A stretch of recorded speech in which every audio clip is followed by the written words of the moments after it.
यहाँ के विधायक अमीन खान जी है, वो दुर्भावना रखते हैं। जो कांग्रेस के कार्यकर्ता है उनके यहाँ कोई बिजली ले जानी हो, सड़क बनानी हो तो डीएनपी कभी बाधक नहीं बनती।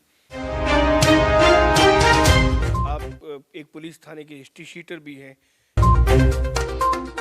अब नहीं है, वो झूठे मुकदमे थे।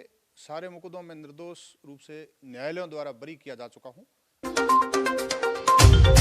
पहला आपका प्रश्न था कि शिव विधायक अमीन खान जी मजबूत है। जनता शिव विधायक के कार्यकलापों से असंतुष्ट है, लोगों को गालियां निकालते हैं। महिलाओं के प्रति बोलने का भी उनके पास होश नहीं है, सम्मान नहीं है।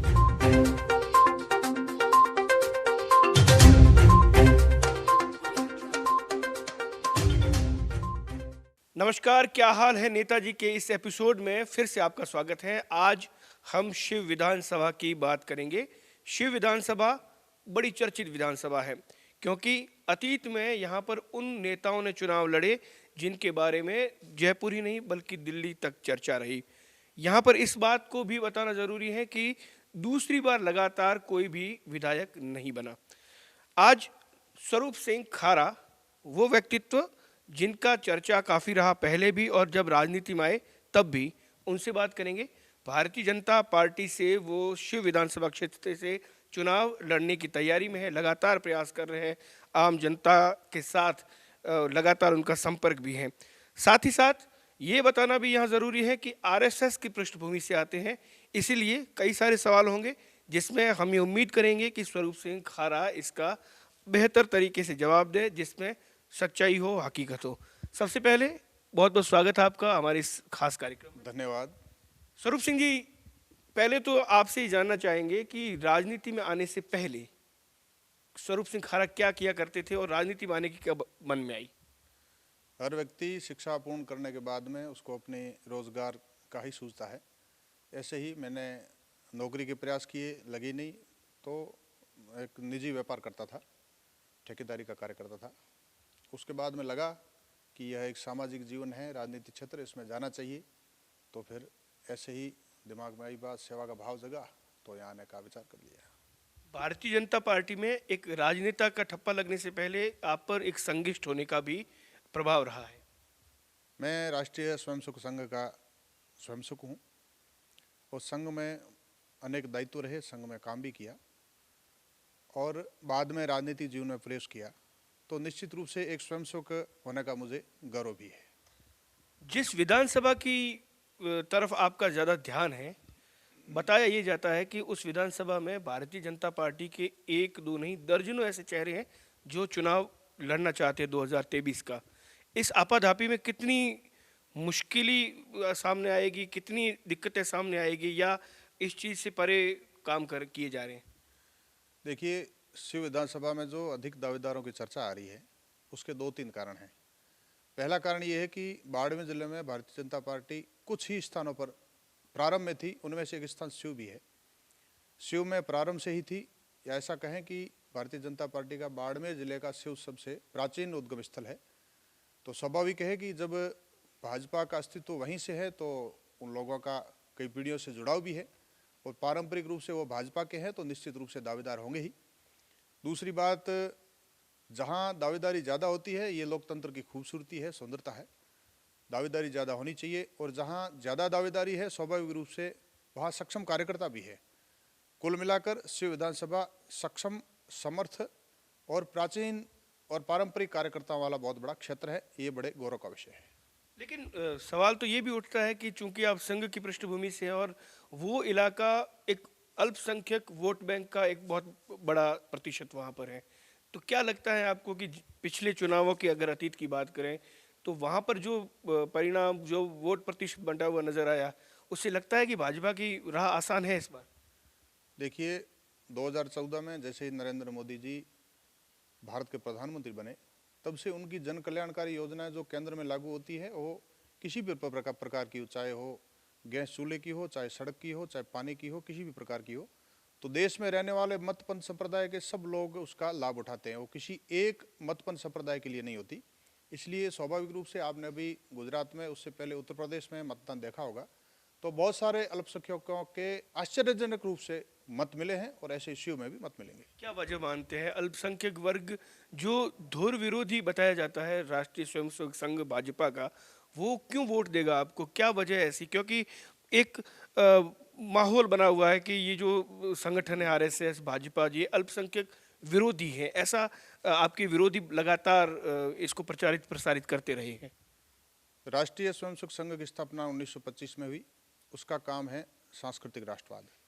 किसी प्रकार का मत पंथ संप्रदाय को लेकर के विभाजन नहीं किया। केवल कांग्रेस ने और कम्युनिस्टों ने इस प्रकार का भ्रम फैलाने का प्रयास किया। परंतु जैसे ही अल्पसंख्यक समुदाय के लोगों को समझ में आया, उसका परिणाम आपने 1.5-2 महीने पहले दिल्ली के एक बहुत बड़े मौलाना ने यह वक्तव्य देकर के साबित किया कि संघ के पूजनीय सरसंघ चालक वो राष्ट्र ऋषि है। इससे आप अनुमान लगा सकते हैं कि संघ के बारे में जो भ्रांतियां थी, भ्रम था, जो अब तक कांग्रेस और कम्युनिस्ट फैला रहे थे, वो अब अल्पसंख्यक समझ चुके हैं कि संघ केवल भारत को भव्य बनाने के लिए है, न कि आपस में संप्रदायों को तोड़ने के लिए। लेकिन चलिए, ये पार्टी और संघ की बात आ गई। अब आपके ऊपर ही कई लोग सवाल खड़े करते हैं, ये भ्रम है या हकीकत है कि आप का जो अतीत है वो आपराधिक इतिहास के साथ रहा? आप एक पुलिस थाने के हिस्ट्री शीटर भी हैं। इस छवि और वर्तमान छवि का जो ये जो भेद है, इसको कैसे आप मिटाएंगे? हर व्यक्ति का गृह थाना में रिकॉर्ड रहता है। आप स्वयं में किसी के माध्यम से पता कर लीजिए, न तो मेरे विरुद्ध कोई हिस्ट्री शीट है और न कोई मुकदमा है। आज के समय में मेरे खिलाफ कोई मुकदमा नहीं है। हर व्यक्ति के सामाजिक जीवन में किसी न किसी कारण कोई मुकदमा होता है, बहुत लोगों के होते हैं। पूर्व में कोतवाली में आपकी हिस्ट्री शीट थी जो शायद अब बंद हो गई हो। अब नहीं है, वो झूठे मुकदमे थे। सारे मुकदमों में निर्दोष रूप से न्यायालयों द्वारा बरी किया जा चुका हूँ। आज की तारीख में कोई मुकदमा नहीं है और स्वाभाविक रूप से जब रिकॉर्ड में मुकदमा नहीं है तो फिर वो भ्रांतियाँ स्वाभाविक समाप्त हो जाएगी। और ऐसे कोई बड़े राष्ट्रद्रोही मुकदमे नहीं है। समाज में बैठे हैं तो छोटे मोटे विवाद ऐसे होते रहते हैं। वो किसी कारण मान लो कोई झूठे मुकदमे हो गए होंगे, तो आज के समय में मुकदमे नहीं है, ये स्थिति है। इस बात को लेकर कभी आशंका नहीं रहती कि जब चुनाव लड़ने जैसी परिस्थिति आएगी तो विरोधी इसको भी मुद्दा बनाएंगे कि आज से कुछ साल पहले इनके ऊपर काफ़ी मुकदमे थे और पुलिस थाने में उनका नाम फोटो भी लगा हुआ था? ये दिमाग में टेंशन नहीं रहती कि कहीं ये मुद्दा न बन जाए? देखिए, ऐसे मुकदमे जो समाज तोड़ने के हो, समाज में दो फाड़ करने के हो, या राष्ट्रद्रोह के हो, या समाज को कलंकित करने वाले हो, वैसे मुकदमे निश्चित रूप से चिंताजनक होते हैं। परंतु सामान्य मुकदमे एक सामान्य सामाजिक जीवन में किसी कारण से झूठे हो जाते हैं, तो होते हैं, बहुत लोगों के होते हैं और निपट गए। न्यायालय ने जब बरी कर दिया तो कोई समस्या है नहीं।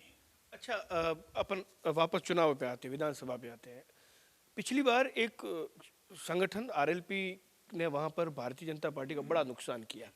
लगता है कि वो जो नुकसान की एक गहरी खाई बन गई थी उसको पाट पाएंगे? देखिए, आरएलपी का विधानसभा और लोकसभा चुनाव के बाद में पंचायती राज चुनाव में आपने अगर अनुमान लगाया होगा, बाड़मेर जिले में आरएलपी का कहीं प्रभाव नहीं दिखा। केवल दो राष्ट्रीय दल भाजपा और कांग्रेस का ही चारों तरफ प्रभाव दिखा। वर्तमान में आपने उपचुनाव में अगर देखा हो तो आरएलपी तीसरे नंबर पर रही और अभी वातावरण बहुत बदल चुका है। क्योंकि पूर्व में जो आरएलपी को लेकर के जब ये नया राजनीतिक दल बना था, एक युवाओं में अलग प्रकार का जोश था, उनको आतुरता थी। धीरे धीरे उनको भी समझ में आ गया कि भारतीय जनता पार्टी है निश्चित रूप से देश को आगे बढ़ाने वाली पार्टी है। और नरेंद्र मोदी जी के नेतृत्व में वर्तमान में तो अंतर्राष्ट्रीय आभा मंडल ऐसा बन चुका है कि G20 का नेतृत्व करना, भारत को अंतर्राष्ट्रीय मंच पर किस प्रकार से अग्रिम मोर्चे पर ले आना, तो युवा सब पढ़े लिखे हैं, शिक्षित हैं और वो भविष्य स्वयं का और देश का समझ चुके हैं, इसलिए वो भ्रमित नहीं होंगे। शिव के हाल बड़े खराब हैं। हम भी जब क्षेत्र में जाते हैं तब डेजर्ट नेशनल पार्क का है या फिर संसाधन जो एक आम आदमी की ज़रूरत होती है, ये इलाका इससे काफ़ी कटा हुआ है। क्या लगता है कि इन लोगों की, इनके मुद्दों की वकालत आज दिन तक जो चुने गए लोग थे उन्होंने की नहीं, या फिर सिर्फ वोट बैंक या फिर वोटों के वर्षों में ही इन चीज़ों को मुद्दा बनाकर, चाहे भाजपा हो चाहे कांग्रेस हो या दूसरे दल हो, वो इसको भुनाते हैं? देखिए, डीएनपी के विषय को लेकर के बाड़मेर और जैसलमेर जिले से ऐसे कुल 10 कार्यकर्ता आज से 10 महीने पहले दिल्ली गए थे एक प्रतिनिधि मंडल के रूप में। माननीय कैलाश जी चौधरी जो केंद्रीय राज्य मंत्री है उनके पास गए, माननीय जल शक्ति मंत्री गजेंद्र सिंह जी शेखावत है उनके पास गए। कि दोनों मंत्री प्रतिनिधिमंडल के साथ माननीय भूपेंद्र जी यादव जो डीएनपी से संबंधित मंत्री हैं उनके पास गए। उन्होंने संबंधित अधिकारियों को बुला करके तकनीकी रूप से इसका निदान क्या किया जा सकता है वो प्रयास किया। 2 बार टीम भी आ चुकी है डीएनपी क्षेत्र में, यहाँ का सर्वेक्षण कर भी चुकी है। और जिन गोडाउन के लिए ये जमीन हजारों बीघा जो आरक्षित की जा चुकी है, तो गोडाउन कितनी संख्या में है तो किस क्षेत्र में है, ऐसे कुल मिलाकर के इस क्षेत्र को चिन्हित किया जाएगा। शेष क्षेत्र को फ्री कर दिया जाएगा और उसके लिए दिशा निर्देश भी जारी हो चुके हैं, ऐसे मुझे जानकारी है। परंतु यहाँ क्या हो रहा है कि जैसे यहाँ के विधायक अमीन खान जी है, वो दुर्भावना रखते हैं। जो कांग्रेस के कार्यकर्ता है उनके यहाँ कोई बिजली ले जानी हो, सड़क बनानी हो तो डीएनपी कभी बाधक नहीं बनती, लेकिन भाजपा के कार्यकर्ता अगर इस प्रकार का कोई आवेदन करते हैं तो डीएनपी बाधक बन जाती है। यहाँ इस प्रकार की दुर्भावना वाला समस्या है। क्या क्या मुद्दे शिव विधानसभा में चुनाव लड़ने वाले व्यक्ति के दिमाग में, जहन में होने चाहिए? स्वरूप सिंह खरा क्या सोचते हैं? आप अगर यहाँ से चुनाव लड़ना चाहते हैं, आपके दिमाग में कौन कौन से ऐसे मुद्दे हैं जिन पर काम करना यहाँ के जनप्रतिनिधि की बहुत बड़ी जिम्मेदारी है? सबसे बड़ी समस्या जल की है, क्योंकि हम जब यहाँ देरासर से आगे निकलेंगे, हरसाणी से आगे निकलेंगे तो सुदूर विरल क्षेत्र है। कई किलोमीटर पार करने के बाद में गांव दिखता है या जल स्रोत दिखता है। जल का भारी संकट है। सर्वाधिक गौ माता यहाँ पाई जाती है और उसका एकमात्र घास और तालाब में जो पानी पीने के लिए मिलता है, उसके अलावा कोई जल स्रोत नहीं है। तो घास तो अगर अच्छी बारिश होती है तो उग जाती है साल भर के लिए पर्याप्त, परंतु जल के अभाव में कई बार गौ माता मर भी जाती है बेचारी। कई सामाजिक संस्थान ऐसे जल के प्रयास भी करते हैं, चारे के भी प्रयास करते हैं, परंतु यहाँ जल का भारी संकट है, सड़क का भी संकट है और बिजली का भी संकट है। ये 3 प्रकार के बड़े संकट है इस क्षेत्र में और डीएनपी का तो है ही। अच्छा स्वरूप सिंह जी, पूर्व विधायक जालम सिंह रावलोत जो आपके जिलाध्यक्ष भी रह चुके हैं, वो भी, हमारी बात हुई थी अनऑफिशियली, उन्होंने बताया था कि वो भी चुनाव लड़ने की सोच रहे हैं। खुमान सिंह जो पहले हार गए थे, 30 नंबर पे शायद रहे थे, आरएलपी द्वितीय रही थी। इसके अतिरिक्त कई ऐसे नाम हैं, चाहे छात्र नेता रविंद्र सिंह भाटी का उनके समर्थक बार बार नाम उछालते हैं, चाहे और भी स्थानीय कई नेता हैं, वो इस चुनाव में अपना भाग्य आजमाने की कोशिश में है। क्या लगता है कि पार्टी आप पर भरोसा क्यों करे? क्या वो खासियत है जो स्वरूप सिंह खारा शिव विधानसभा में पार्टी का प्रतिनिधित्व कर सकते हैं? आदरणीय जालम सिंह जी रावलोत ने 2003 से 5 तक लोगों की खूब सेवाएं की। ऐसे ही खुमान सिंह जी भी प्रधान प्रतिनिधि रह चुके हैं और खुमान सिंह जी ने भी शिव विधानसभा में, विशेष करके शिव पंचायत समिति में भी लोगों की सेवा की, उनको भी टिकट मिली। दोनों मेरे बड़े भाई की तरह मेरा स्नेह भी रखते हैं, दोनों आदरणीय हैं। उसके अलावा कई युवा भी है। हम सभी का लक्ष्य है कि शिव की सीट को जिताना। कमल के फूल वाला सिंबल जो भी लाएगा, भाजपा का जो भी प्रत्याशी बनेगा, उसको हम सब मिलजुल करके जीता, यही हमारा लक्ष्य है। सबके अपने अपने प्रयास प्रयत्न हैं। जो भी टिकट लाएगा उसके साथ हम हो जाएंगे। हम अपने अपने व्यक्तिगत प्रयास कर रहे हैं। मुझे टिकट मिलेगा तो मेरी चुनाव लड़ने की पूर्ण तैयारी है। मैं भाजपा संगठन में काम कर रहा हूँ, जिला महामंत्री का दायित्व है। समाज के मध्य जाता हूँ, समाज की समस्याएं सुनता हूँ, निराकरण का प्रयास भी करता हूँ यथासंभव। बहुत प्रकार के आंदोलन, ज्ञापन, ये सब हम करते भी हैं, चाहे वो एसडीओ ऑफिस हो, तहसील हो, थाने हो, संबंधित अधिकारियों के पास जनता की समस्या को लेकर के बार बार जाते हैं, हम संघर्ष करते हैं। परंतु पार्टी का निर्णय सर्वोपरि होगा। जो भी टिकट लाएगा हम सभी उनके साथ हो जाएंगे। अच्छा, मेरा एक अंतिम सवाल जो मैं आपसे जानना चाह रहा हूँ, शिव विधानसभा की अगर बात की जाए तो अमीन खान काफ़ी मजबूत वहाँ पे एक व्यक्ति कांग्रेस की तरफ से है। 2014 की बात करें तो एक बहुत बड़ा पारंपरिक वोट बैंक जो है वो भाजपा से खिसक गया था, जब जसवंत सिंह जो संस्थापक सदस्य भाजपा के थे उनका टिकट लोकसभा चुनाव में कटा था। उसके बाद से शिव विधानसभा, जहाँ उनके पुत्र भी विधायक रहे हैं, लगता नहीं कि वो जो राजपूत क्षत्रिय वोट बैंक, उसके साथ कई और जातियों का वोट बैंक जो जुड़ा हुआ था, उसको अभी तक भाजपा वो दूरी पाट नहीं पाई है। वो जो गहरी खाई है वो अभी तक ज़्यादा सीरियस भाजपा ने लिया नहीं है उसको। पहला आपका प्रश्न था कि शिव विधायक अमीन खान जी मजबूत है। अभी भाजपा की जन आक्रोश यात्रा 4 तारीख से लगाकर और 14 तक शिव के पूरे विधानसभा क्षेत्र में और 125 ग्राम पंचायतों में घूमी, गांव में गई। जनता शिव विधायक के कार्यकलापों से असंतुष्ट है, रुष्ट है। जनता में उत्पीड़न है, आंदोलन है और जनता में उद्वेलन भी है। वो ठीक से बात भी नहीं कर पाते, अशिष्टता, अभद्रता से पेश आते हैं, लोगों को गालियां निकालते हैं। महिलाओं के प्रति बोलने का भी उनके पास होश नहीं है, सम्मान नहीं है। और प्रत्येक व्यक्ति की जातिगत टिप्पणी से वो बाज नहीं आते। बहुत बार वह आपने सोशल मीडिया के माध्यम से सुना होगा। रही बात चुनाव की, तो जनता का मन बन चुका है, भारतीय जनता पार्टी के प्रति लोगों का विश्वास बन चुका है और देश को आगे बढ़ाने के लिए जिस प्रकार से मोदी जी के नेतृत्व में भाजपा वर्तमान में चल रही है, इसी विजय रथ पर सवार होने के लिए लोग आतुर हैं। और तात्कालिक बहुत सारे कारण होते हैं और समय के साथ उनका भी निदान हो ही जाता है। और प्राचीन काल में घर वापसी हुई कई नेताओं की इस दौरान। अब इसके लिए तो प्रदेश छोड़ के चले गए, और केंद्र वाले ही निर्णय कर सकते हैं। इस बारे में मैं कुछ नहीं कह सकता। कोई फर्क परंतु पड़ेगा? जनता का मानस ये है कि भारतीय जनता पार्टी को वोट देंगे, ये हमारे समझ में ये आया है। बहुत बहुत धन्यवाद स्वरूप सिंह जी, आपने हमें समय दिया।